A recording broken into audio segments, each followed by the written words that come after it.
महाभारत की दुनिया में बड़े बड़े नायकों को बनाने के पीछे अक्सर एक गुरु का हाथ होता है। आज हम उन्हीं गुरु शिष्य के रिश्तों की गहराई में उतरेंगे और देखेंगे कि कैसे तीन कमाल के छात्रों की पढ़ाई और उनके कर्तव्य ने उनकी किस्मत हमेशा हमेशा के लिए लिख दी। तो महाभारत की ये बात कितनी गहरी है ना। ज्ञान एक साफ ठंडी निर्मल धारा की तरह, जिसका अपना कोई रंग नहीं, कोई स्वाद नहीं। लेकिन सवाल ये उठता है कि जब ये निर्मल धारा किसी के हाथ लगती है तो क्या होता है। चलिए इसी को समझते हैं। देखिए, बात सीधी सी है। ज्ञान बिल्कुल एक हथियार की तरह है। ये अच्छा है या बुरा, ये इस बात पर निर्भर करता है कि इसे थामने वाला कौन है। सोचिए, दुर्योधन के हाथ में जो गदा है वो विनाश लाती है, पर वही गदा जब भीम के हाथ में होती है तो न्याय का हथियार बन जाती है। मतलब सारा खेल चलाने वाले की नीयत का है। तो चलिए अब सीधा चलते हैं गुरु द्रोणाचार्य के गुरुकुल। ये वो जगह है जहां महाभारत के कुछ सबसे बड़े योद्धाओं की नींव रखी जा रही थी, और यहीं पर तीन असाधारण शिष्यों की तकदीर हमेशा के लिए एक दूसरे से टकराने वाली थी। इनमें सबसे पहले आते हैं एकलव्य। इनकी कहानी कमाल की है। एक ऐसी लगन, ऐसी भक्ति जो देखने को नहीं मिलती। सोचिए, समाज ने उन्हें सीखने का मौका नहीं दिया, खुद गुरु द्रोण ने उन्हें शिष्य बनाने से मना कर दिया, पर क्या वो रुके? नहीं, उन्होंने हार नहीं मानी। गुरु की एक मिट्टी की मूर्ति बनाई और उसे ही अपना सब कुछ मानकर दिन रात अभ्यास में जुट गए। और फिर जब द्रोणाचार्य ने एकलव्य का हुनर देखा तो वो हैरान रह गए। उन्हें अपना वो वचन याद आ गया जो उन्होंने अर्जुन को दिया था कि अर्जुन को दुनिया का सबसे बड़ा धनुर्धर बनाएंगे। तो उस वचन को निभाने के लिए उन्होंने गुरु दक्षिणा में एकलव्य से उसका अंगूठा ही मांग लिया। एक ऐसा बलिदान जिसने एक महान धनुर्धर की कहानी शुरू होने से पहले ही खत्म कर दी। लेकिन कहानी में एक और खिलाड़ी था, एक ऐसा धनुर्धर जिसके बारे में गुरुद्रोण जानते तक नहीं थे। ये थे कर्ण, जो किसी और से नहीं बल्कि खुद भगवान परशुराम से छुपकर शिक्षा ले रहे थे। और यहाँ दांव बहुत बड़े थे। अर्जुन का असली मुकाबला तो इनसे होना था।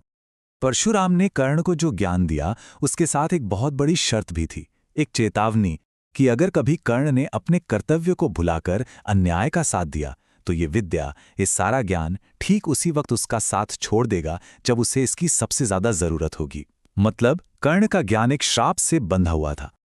और फिर आते हैं अर्जुन, वो शिष्य जिन्हें गुरु द्रोण ने दुनिया का सबसे बड़ा धनुर्धर बनाने का वचन दिया था। अर्जुन की सबसे बड़ी ताकत थी उनका ध्यान, उनका फोकस, ऐसा अनुशासन जो किसी और में नहीं था। तो देखिए, हमारे सामने तीन धनुर्धर हैं।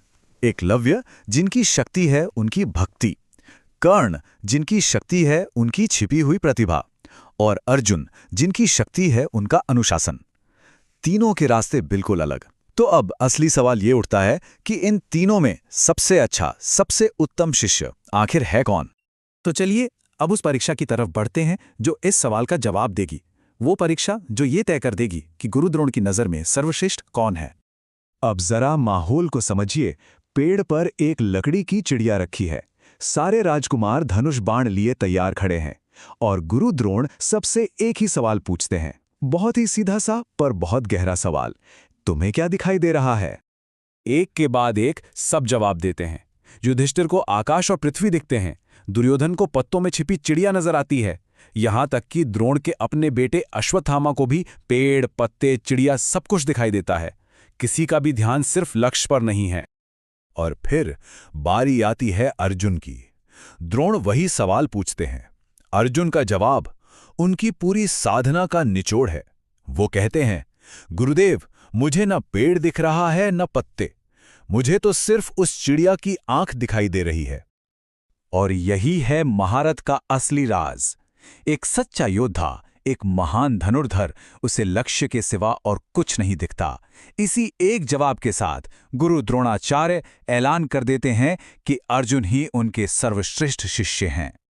तो अर्जुन की महारत तो हमने देख ली, पर कहानी सिर्फ हुनर की नहीं है, कर्तव्य की भी है।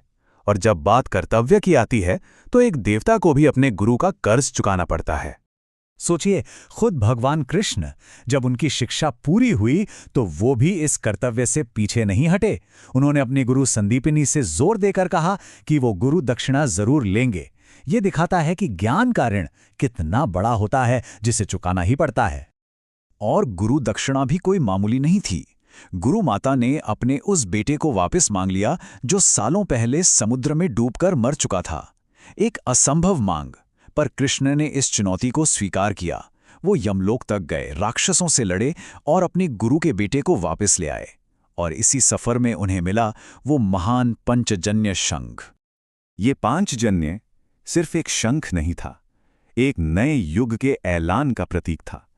इसकी गूंज आगे चलकर कुरुक्षेत्र के मैदान में सुनाई देनी थी। देखिए कैसे एक गुरु को दी गई दक्षिणा आने वाले महायुद्ध से जाकर जुड़ जाती है। तो अब तक हमने जो अलग अलग कहानियां देखीं, एकलव्य की, कर्ण की, अर्जुन की, इन सब के धागे अब एक जगह आके जुड़ने वाले हैं। वो जगह है रंगभूमि, वो मैदान जहां सालों की शिक्षा का प्रदर्शन सबके सामने होना था। तो जैसे ही राजकुमारों की शिक्षा पूरी हुई, महाराज धृतराष्ट्र ने एक भव्य रंगभूमि बनाने का हुक्म दिया। पर यह सिर्फ एक दीक्षांत समारोह नहीं था। नहीं, ये असल में उन सारी छुपी हुई दुश्मनियां, उन प्रतिद्वंदिताओं को दुनिया के सामने लाने का एक मंच था। और उस दिन पूरा का पूरा हस्तिनापुर उस रंगभूमि में उमड़ पड़ा। आम लोग, राजपरिवार, सब के सब सालों की इस ट्रेनिंग का नतीजा देखने आए थे।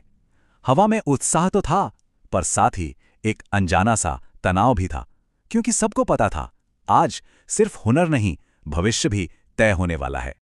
और फिर वो पल आता है जब गुरु द्रोणाचार्य अपने शिष्यों के साथ मैदान में आते हैं। एक तरफ पांडव, दूसरी तरफ कौरव।